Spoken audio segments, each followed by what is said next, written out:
एक बार फिर से आपको बताएं कि एक तो 190 मिलियन पाउंड रेफरेंस में बानी पीटीआई को 14 और बुशरा बीबी को 7 साल कैद की सजा एहतसाब अदालत के जज नासिर जावेद राना ने महफूज फैसला सुना दिया। अल-कादिर यूनिवर्सिटी को सरकारी तहवील में लेने का भी हुक्म जारी कर दिया गया है। पीटीआई के साबिक रहनुमा और सीनियर सियासतदान फैसल वावडा ने हमें ज्वाइन किया है। फैसल वावडा साहब, पीटीआई का इसरार अब भी ये है कि ये एक सियासी केस था जिसमें इंतकाम का निशाना बनाया गया बानी पीटीआई को। पैसा तो उनके अकाउंट में आया ही नहीं, अवाम की फलाह पे खर्च हो रहा है। उनके दावे में कितनी सच्चाई है? फिर केस को कैसे देख रहे हैं, फैसले को? शुक्रिया सानी साहब। देखिए सानी साहब, मैंने आपको पौने 4 साल पहले भी बता दिया था जब मैं काबीना का हिस्सा था, और जिस दिन काबीना में ये मनूज ऑर्डर आया था मैंने उसी वक्त कहा था कि इसका अंजाम जेल होगी। ये एक straight forward open and shut case था। एनसीए से जब मुज़ाकरात करने शहजाद अकबर साहब गए हैं मुल्क से बाहर, तो भी काबीना को ना पता था ना उसकी कोई अप्रूवल थी।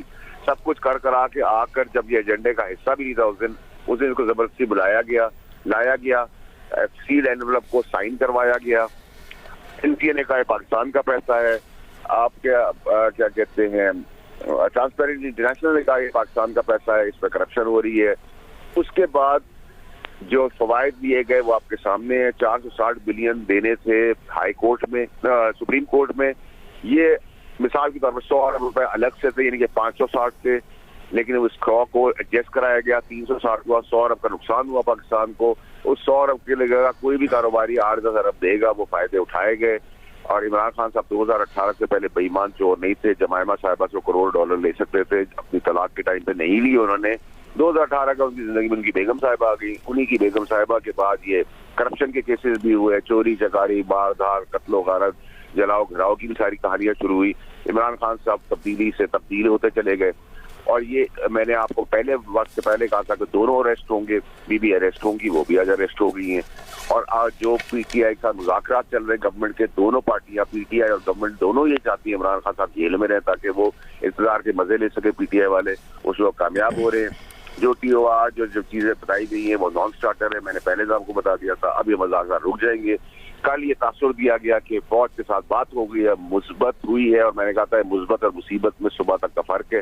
वो फैसला आ गया तो वो भी गुब्बारे से हवा निकल गई। जिस फौज की कल तक तारीफें हो रही थी, आज से उस फौज की फिर बैशिंग शुरू हो जाएगी, वो आप देखेंगे। 9 मई के वाकया उन्होंने कहा कि फौज ने ड्रामा किया था। गंडापुर साहब ने आगे कहा मेरे बंदे थे, मैं उनको ओन करता हूँ, उन्होंने रेड लाइन क्रॉस की, उनको सजाएं दें। वो अभी एडमिनिस्ट्रेटिव कोर्ट है। और 20 जनवरी के बाद वैसी ट्रम्प कार्ड की हवा निकल जाएगी, उसमें भी उनको मायूसी होगी। हाई कोर्ट में जब ये अपील में जाएंगे तो उनको मजीद मायूसी होगी और यही बरकरार रहेगी सजा। तो अब तो मुश्किलात का दौर चल रहा है और चलता रहेगा। और इसके अलावा भी मजीद केसेस हैं। और जो वजीर उस टाइम के आज प्रेस कॉन्फ्रेंस